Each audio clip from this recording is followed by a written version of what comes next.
Hey, it's your sleep deprived girl again, struggling to get through the struggle that is life, because yet life's so hard that now that I'm traveling, wow, what problems I do have. However, I'm currently running on 4 hours of sleep, and I am on my way from Umag in Croatia to Athens in Greece, and I'm traveling with my best friend Mary.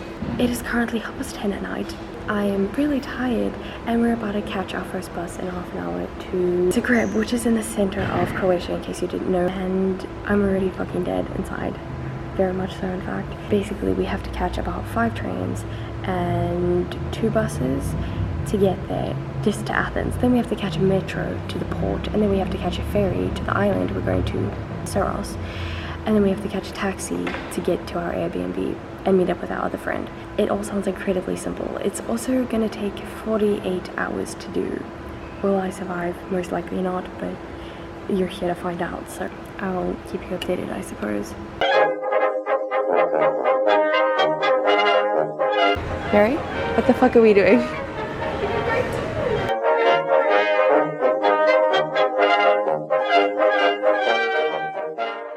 So we made it to Zagreb a whopping half an hour early, not exactly what we wanted. We got here at 3:15 in the morning. One thing that happened on the bus, which was incredibly embarrassing, as soon as I got on there, I was so tired, I curled up in a little ball across 2 seats and went to sleep.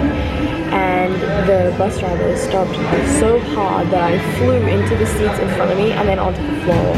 And the man across the aisle absolutely lost his shit and laughed at me for like a solid 5 minutes and kept saying things to me in Croatian while laughing.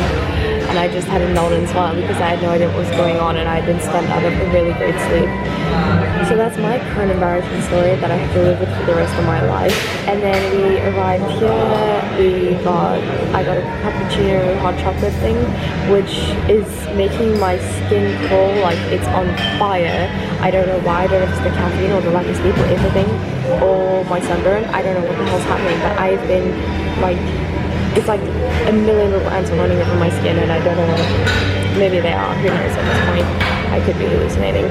Yeah, and I'm running on 2 hours of sleep, can't sleep because I'm too traumatized from the previous experience, and we're hopefully going to eat at a McDonald's. It's only 5 o'clock right now, so we have about 2 hours to kill until the McDonald's opens, and it's like a 20-minute walk from here at least. So, food. That's all I want. I just need food because otherwise I will throw up everywhere. Walking to McDonald's at 5:30 in the morning. I'm so fucking hungry.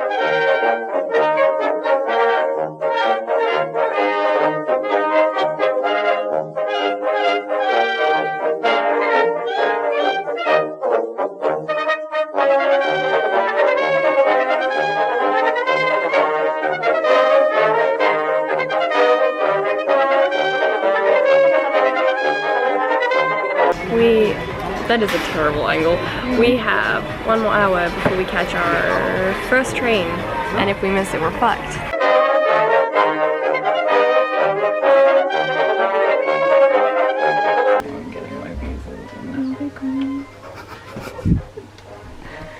Glad to know you found a train.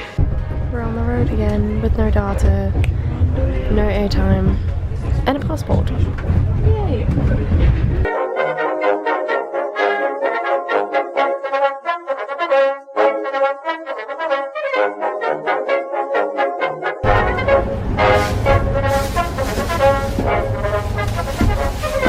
We fucking made it!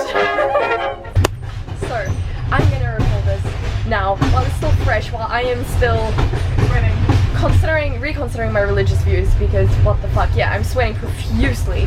I don't even know where to begin. So, we made our train from Zagreb. Oh fuck.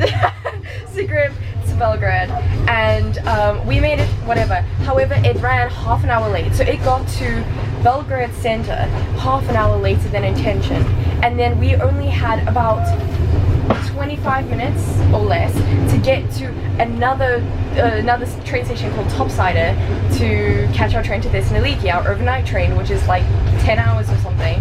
and we caught a taxi, but the taxi driver, obviously he only took cash, so we had to go try to draw cash, and we had to go to 3 different fucking ATMs to draw the cash. It worked out to be about the equivalent of $40 US, but we didn't know the conversion rates, and he just kept asking for 4,000. So I was like, how much is 4,000? I don't know. I guess I'll find out. My bank account will find out eventually. And we finally got to Topsider after a lot of freaking out, because when we said, are we close? He said not close. He said not close. So that by that time we only had 5 minutes to get here, and we got here I think 1 minute before it was meant to leave, and a man actually called out from across the tracks, where are you going? And if he hadn't asked us that, we wouldn't know which train we were meant to go to. But when we said Thessaloniki, he's like, oh, this train, you're like, you have like 1 or 2 minutes to get on. And we made it by the grace of God. We made it. Clearly there is something out there looking for us. It may be my deceased gran, it may be a higher power. It's something, because there is no way. This is twice like this kind of coincidence has happened where it's just worked out and it should not have worked out. It wasn't even our fault, it was just delays, but it fucking worked out. We're the only ones in the entire world who know where we are right now, because we have no connection to the outside world. And no one knows where we are, no one knows what train we're on. They don't know if we made the train. Shit, that's so We're the only ones in the world who know where we are. And if we hadn't made the train, we wouldn't be able to research where any hostels were, where anything was. We would literally be trapped. We wouldn't be able to tell anyone that we weren't going to make it because we were meeting friends. People would have thought we were dead, most likely. They probably do. Yeah, they probably. Oh my god, the messages I'm going to get from my mom tomorrow. It would have just been an absolutely helpless situation. And we're so lucky that it didn't, like really insanely lucky that it didn't turn out that way. And just like reflecting, like there have been so many genuinely just generous, kind people, like small little things. Like we have huge bags, really heavy bags that are like over 20 kgs, and we constantly have to carry them up and down stairs and wrench our limbs out of place and whatnot. And we have a tent, and we have our like mini day backpacks and moon bags and everything. We are like laden, and like I think 3 times now people have helped us carry our bags downstairs or upstairs, because we can see that we're struggling. And like just that like small little generous thing, like okay, well now we're going into a tunnel and I'm gonna keep talking, so it's just gonna be darkness, that's fine. So where was I going with that sentence? Yeah, it's just the small little things, it still makes a difference. Like those little things literally made our day, or at least our like 10 minutes of like trying to get up the stairs. It makes such a huge difference. There's been people who've like just sympathized with us. Like this one lady who was just telling us about how her daughter was also interrailing, and just sympathizing and supporting us. There have been people who've given us directions. Continuing my thought process, about 10 hours of dark tunnel later, just so many people have been helpful. Like in Saarbrücken in Germany, this old German man literally led us to the train station because we didn't know where the hell we were going.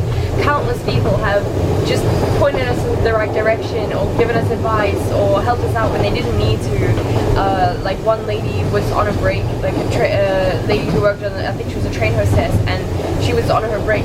It was very evident she was on her break, and she still like was not angry at all with like helping us out and pointing us the right way and giving us advice with a train we needed to get on. Like it blows my mind how generous strangers can be, and it just makes me want to reciprocate and put that back out there. And that is one thing I think it's definitely taught me, because my gap year has definitely taught me. It's just gratefulness, and the fact that there are some really decent human beings out there. Even if it's just something small, you can still do something.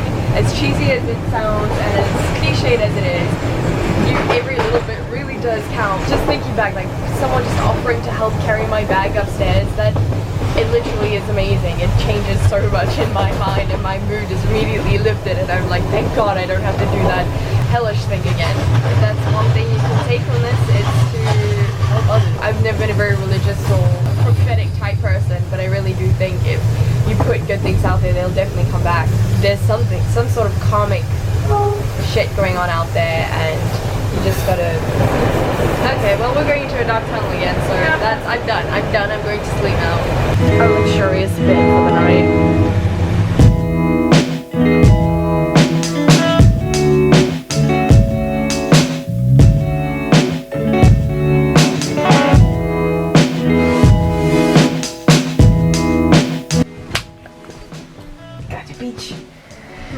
like that, then I might as well die. I might as well. It's right in front of you. Can we get that one? I don't think so. I might as well renounce my name and be. Well, it's either that or you have the blood of mosquitoes on your hands, so.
We're going backwards now.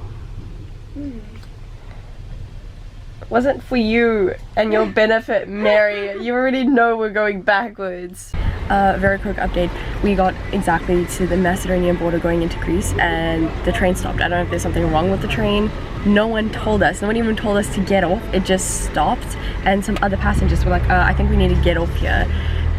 It's meant to go all the way to Thessaloniki. I don't know what happened. So I didn't have shoes on. We had to throw our shoes on. We were the last passengers out and we had to like charge across about like 7 different railway tracks, yanking our wheel bags over. And we ended up charging down the road and everyone was taking taxis even though there was going to be a bus. So now we're finally in a taxi going to Thessaloniki and it's costing us 60 euros, which we had not planned on paying. This was meant to be a free trip because of our Interrail. So that's pretty shitty. We're already on a very tight budget and we have another train to catch, so we can't like just risk it and whatnot. So yeah, that's pretty much what's happened. It's incredibly stressful and once again not our fault. Everything that seems to go wrong is not even because of us. It's not like our stupidity. It's just things just don't work out with certain transport systems and that's the most frustrating part because you can't change anything that you do. We just went through customs. I'm stressed, I'm tired, I'm so hungry. Thank you so much. I haven't eaten since 5 o'clock yesterday and I'm out of water, so I'm completely dehydrated, but we're getting through this. Hi there, I'm currently talking to you from a bathroom, which is actually really nice, a cafe bathroom. I will show it to you before we get into this torrid love story. It's got this cute little sink, it's so Greek. Like, it's adorable, and the ceiling is so fucking low, like, it's just concerning, really. Okay, now for the messy details. So I think when we last spoke, another tragedy was happening. The train had stopped on the Macedonian border, whatever. So we caught a taxi, which was like $60 we were not prepared to spend at all. He took us, we asked him to take us to the train station because we had a train to catch. And he took us to the bus station at Thessaloniki. We were like, no, the train station. He couldn't speak very good English, so he was like, no, train problem. So we're like, okay, there must be a problem with the train. We were very good at deducing things by then. Also, what we didn't realize was there is an hour time difference between Athens and where we had been before. So we were now an hour ahead and therefore running behind on time. Like, we thought we had a whole extra hour and we did not. So we were meant to catch a specific train / bus in 15 minutes. As I'm sure you can imagine, we did not expect that at all. And anyway, we went in and asked and they were so helpful. They were like, oh, actually, the trains are working. If he'd taken us to the train station, it would have all been fine. However, it was a completely different place. We would never have made it in 10 minutes by then. So we're like, okay, we'll just buy train tickets, bus tickets, another expense we hadn't expected. They actually gave us a discount, just I think because we looked so pitiable at that point and it felt so bad. So we got on the bus, then we realized we still would never make it in time to a ferry we were meant to catch at 6 o'clock this evening to go to an island, to Saros. So our friend here had to go and basically swap the tickets out, like beg and plead and use his British charm to swap the tickets for the earliest tickets we could get tomorrow morning.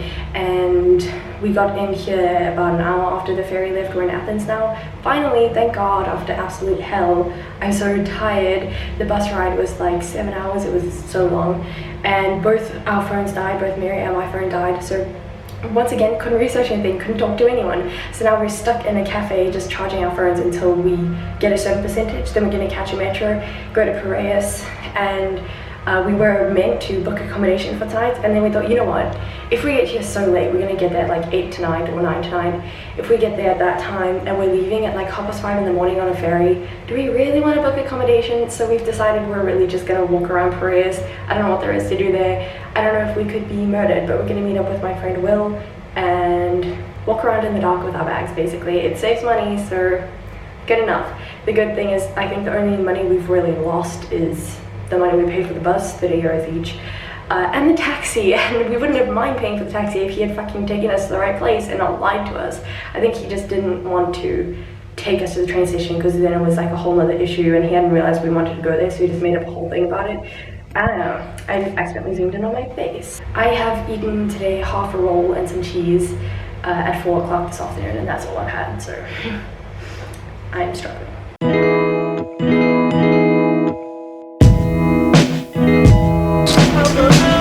Your head is in the way of my name. Do you want me?